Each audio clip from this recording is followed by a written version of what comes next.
report. Ever since I was born, I've been linked to an entity. Hey. Judy? You know, sometimes adults imagine things too. What's your name? Jody. Welcome back to the land of living, Jody. Hi there, it's George from Spotlight Report. I'm here with David Cage, creator of games like Heavy Rain and the upcoming hit Beyond Two Souls. So how are you, David? Hi, how are you?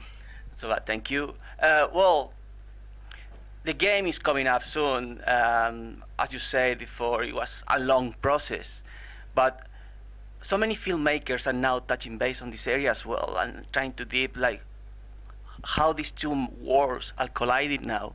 So I wonder how different it is to write the storytelling for a video game versus a movie. Well, there are some common points and there are some differences. I guess the most obvious one is the volume that you need to write. I mean, a movie script is usually about 100 pages, where the script for a game like Beyond, for example, is about 2,000 pages, just because first of all, the story is longer. We don't work on 90 minutes. We worked on 10 hours. And the nature of the experience is non-linear. So we don't just tell one story. We tell many different stories within a narrative space that we've defined. So it's definitely a lot of work. But also what makes the writing work very different is the fact that you don't want just to tell a story. Actually, you want to create something where the player himself, through his actions, will tell the story by himself. So it's a different approach. It's very challenging for sure. It's a lot of work, but it's very exciting. Well, you started doing games like a while ago. Like Quantic Dream came in '97, and you were behind also I think it was your first attempt doing this kind of interactive world with Fahrenheit, isn't it? Oh, I'm wrong with that. If I'm what? Fahrenheit? Yeah, Fahrenheit. Yeah, that was your first attempt doing that. Yeah, I guess that in my first game, Omicron: The Nomad Soul, there was a will to tell a story, but maybe it was really diluted in the experience. So, you know, after this first game, I realized that many people out there were not interested in video games at all. They thought that games were for kids, or they were all about violence. And for example, I realized that I could talk about the films I liked with my parents or my grandparents, so we could share our opinions about books or theater or TV series. But it was impossible to talk about video games just because they were not interested. They thought they were too difficult, too obscure, too repetitive, too violent. So I started thinking about how I could create an experience that would be appealing to a wider audience. People wouldn't just be interested in violence, but people would be interested in stories and in characters. And this is how everything started with Fahrenheit. And actually, most of the concepts that I still use today for Heavy Rain or Beyond, you know, were invented for this first game called Fahrenheit. Actually, sorry, I have to follow on Fahrenheit because I love it. Fahrenheit makes a big controversy at some point because it's one of the first games that you can actually have sex on the game, and that train station scene. How you deal with that with the audiences, and how you sell that idea to the studios to work with you? Oh my God, sex in games, it's a big topic, and it's a very challenging one. It's challenging on a storytelling point of view, because if you don't want it to be cheesy, you need to really to build the relationship and make sure that sex happens in context and it makes sense for the characters at a certain point and they build this relationship, etc. It's challenging on a gameplay point of view, because what do you play and how can you solve this difficult challenge of making it interactive without being stupid. And it's also challenging regarding censorship, because believe it or not, but it's much easier to cut the head of someone in a game than to be allowed to have two characters kissing, actually. And this is something I still have difficulties to understand, but sex in games is something that is extremely difficult to have or to represent. And I'm not talking about doing porn, I'm just, of course, talking about having a central scene, the kind of scenes that you would see in any film. it's still impossible to do, or very challenging to do. So game after game, we try different things, and we tried a different approach on Heavy Rain. Beyond is still something else. So we tried game after game to different solutions. Moving on the timeline now, Heavy Rain was perhaps the game that started changing the industry a bit. For many, including myself, that was better than many films I've seen in the last 10 years. So how do you come up with that script? How do you work on that? And how do you actually get this universe created in a video game and not in an actual film? How you manage that balance? Well, Heavy Rain was a turning point for me as a writer, because it's the first time I realized that I could create a video game about things that I experienced myself, things that moved me. So it was really about my relationship with my son and this strange experience of being a young father. And writing about something personal is usually something you don't do in video games. Very few have tried that. But in films or in literature, this is something that is really common. So what I do is really start with something that moved me, with a hope that this is something that will be moving and interesting to other people out there. And this is how everything starts. And then you just work, you just write, and it's just a creative process, and you try to see where your idea will lead you. And sometimes you're surprised, sometimes it leads you to places you didn't initially imagine, and that's what's so fascinating. And now obviously moving into Beyond Two Souls, which is the main blockbuster coming this year in video games area.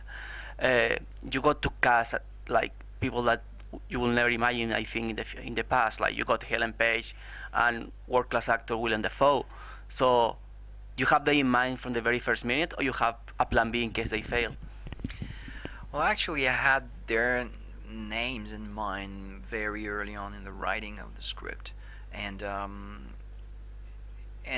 then I kept writing for a year, and the more I was writing, the more I thought that Ellen Page was the best actress for the role, period.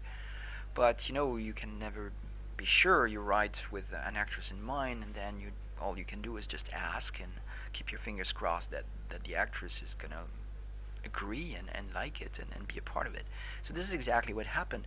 The good thing, I started my career working with David Bowie, and once someone like David Bowie said yes, you're not afraid of asking anyone, actually.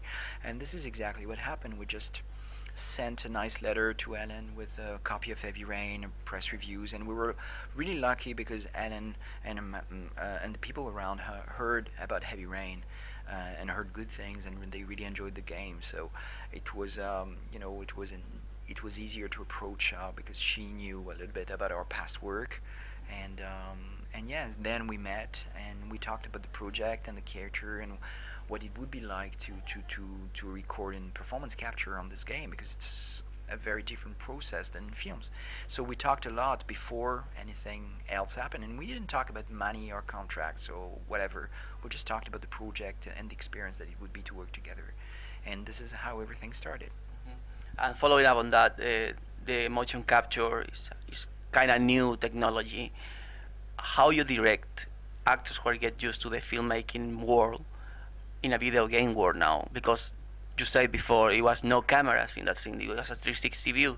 So how you actually direct, how you make them imagine stuff?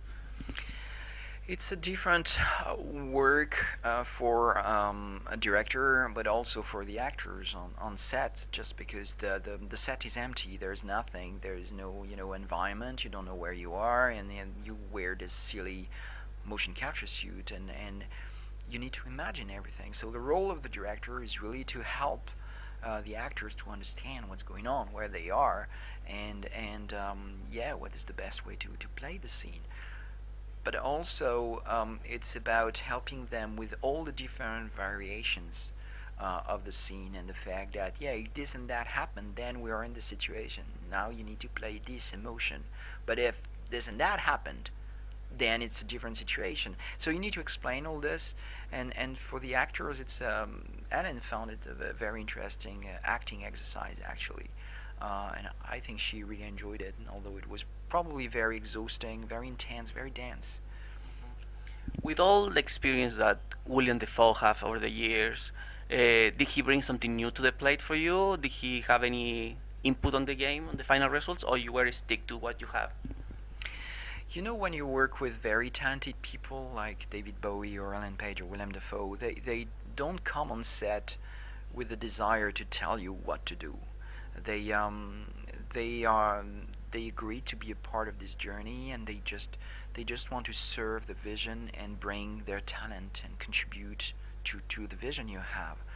And so they're really respectful of the vision of the director, and this is something I really appreciated, because when you have on your set someone as experienced and as talented as Willem Dafoe, who worked with the greatest directors, he could have easily said, oh, I don't think you should do it that way, or I should rather do this or do that. And not at all. It was just a natural dialogue between him and me, and we both wanted the same things, to create the best possible, experience for the player. And yeah, I really enjoyed it, working with both and Willem and all the other actors. There are also many other talented actors who are maybe not as famous, but it's been a fantastic collaboration with all actors. We had a little girl who was playing young Jodie Holmes when she's 8, who's done a fantastic job. Her name is Caroline Wolfson, and she's an American little girl, and she was just amazing. We also had on set an old woman who was 73, and it was also a fantastic experience. So different actors, different profiles, different horizons, different ages. All these things were very interesting for a director like me. Beautiful. Just to start wrapping up a bit this, the last 3 questions are, the first one is, Hideo Kojima is well known as one of the first video game gurus from Japan. He's the man behind Metal Gear. He has been offered so many times so much money to sell the rights to that to Hollywood, and he said in one interview that Hollywood is pretty much ruining a lot of franchises of video games. So how would you feel if Hollywood approached you with a bunch of money to offer you to take one of your games and input it into a movie film? Will you be willing to do that, or will you be willing only if you direct it? Will you take that step? Well, the thing is that I don't need any money, so I'm not going to sell something just to get a big check, and that's it. But if a studio is really interested in creating an interesting film with talented people and a talented director, a talented writer around Beyond, or some of the properties that we create at Quantic Dream, why not? I mean, the thing is, it's all about creating an interesting film and not just trying to, milk the cow and get some money based on the fans about the game, because I don't think that works. So if it's an interesting film with talented people, yeah, why not? And probably I wouldn't like to direct it or to write it, because I spend so much time on these games that I have said everything I had to say on Beyond. So I wouldn't like to spend another 6 months trying to write a 90-minute version of the 10 hours long game that I wrote. So, but there are many very talented writers in Hollywood who could do that very well, I'm sure. Last 2 questions. We always ask these 2 questions to our guests. The first one is what is if you have any fun story while working on this, or if you have any funny fan request, like a fan approaching you and asking you something weird, something. Oh my God. During the past 3 years since Heavy Rain's been released, it's been a very interesting time talking to gamers and meeting fans. Actually, people who played Heavy Rain, and yeah, it's always a great pleasure to talk to these people and listen to their experience playing the game. What is really striking for me is how many people played the game with their girlfriend or their wife. It's just crazy. It's probably 90% of the people that I meet tell me exactly the same story about the game, was playing it, and my girlfriend came in and said, oh, what is this game? It's different. And she sat on the couch, and then they had to play together until the end, otherwise she was really upset. So that's a very interesting story, and I'm really proud of having created a game that can be shared. So that's a very interesting story. There is this other fan who told me that he was confronted with this situation in Heavy Rain where he had to decide if he wanted to kill the drug dealer guy to save his son or not. and he told me that he turned off the console for 2 weeks just to make up his mind and decide what was the best solution. And it's really surprising because I still receive letters from fans actually pretty much every week, and the question that comes back the most is where does the scar on Jaden's face come from? And it's crazy, and I know where it comes from because I wrote it, and I know his background, where it comes from. But it's crazy how people got interested in the details and how they want to know more about the characters, and I found that very interesting and very intriguing. And last but not least, I received tons of letters and emails pretty much every week about people asking me to make a game about Kara. so again, that's fantastic. It's great to get this emotional response from people around the world, but many people really enjoyed Kara and they would like to see a game, so maybe one day, who knows. Okay, and just to wrap it up, with the new gen consoles coming up soon, would you like to give any advice for Australians who are trying to make it on this industry, about your experience or what they should do to follow your steps? If they can. I don't know if anyone wants to follow my steps, but to make it into the industry right now, it's a challenging time. It's difficult, but there are definitely opportunities. I guess my recommendation would be creative. Don't try to make a game that already exists. Just try to create something that's not there, and that you bring something new, create something original, innovative, because this is your best chance. And don't try to start big. Start in the indie space. This is the most exciting space right now for creative people. Create something unique, and then you'll make your way. But this is an interesting time. It's full of opportunities. So if you have talent, go for it. Beautiful. Okay, thanks so much, Dave, for this interview. I'm very looking forward for the game.